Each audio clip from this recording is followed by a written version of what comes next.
شهباز شریف له افغانستان نه د ډبرو سکرو د وارداتو چټکېدو لارښوونه کړې. د پاکستان حکومت د دغه هیواد د لومړي وزیر شهباز شریف په مشرۍ له افغانستان نه د ډبرو سکرو د وارداتو په اړه یوه مهمه غونډه ترسره کړې ده. د شهباز شریف دفتر پر خپله رسمي ټویټر پاڼه لیکلي د ناسته کې له افغانستان نه د ډبرو سکرو د لیږد د چارو د ښه کېدو پر څرنګوالي بحث وشو.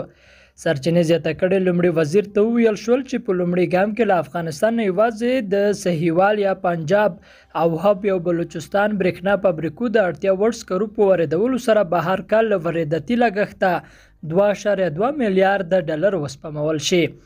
د پاکستان د لومړي وزیر دفتر وايي هغه د اورګاډو وزارت ته سپارښتنه کړې چې د برېښنا فابریکو ته له افغانستان د واردېدونکو سکرو د ژر رسیدو ډاډمنتیا لپاره اړین ګامونه پورته کړي.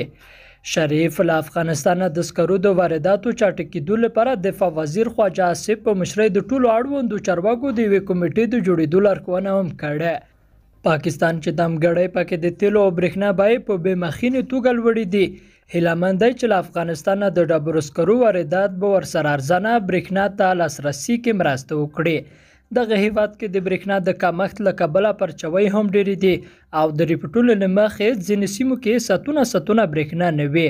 پژوا خبري اژانس لیکلي چې پاکستان د برېښنا د تولید فابریکو لپاره 80% سکاره له سویلي افریقا واردوي چې هغه ورته په ډېره لوړه بیه پرېوځي.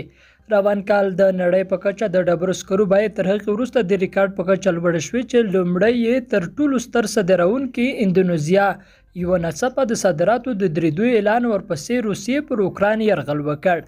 افغانستان کې د طالبانو حکومت چې له تیر نظام سره په توپیر له نړیوالو مرستې چورلټ بې برخې دی، هڅه کوي چې خپل لګښتونه او بودیجه تر ډیره د کانونو له سکتور لاسته راوړي. د طالبانو حکومت د کانونو او پټرولیم وزارت وايي د جوزای اخبارګولې له 26 د چنګاښ تر لومړۍ نیټې یوازې یوه اونۍ کې څه باندې 499 میلیونه او 500 زره افغانۍ عواید راټول کړي دي.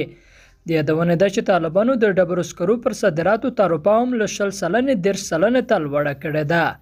قدرمنو دوستانو له ملتیا مو مننه.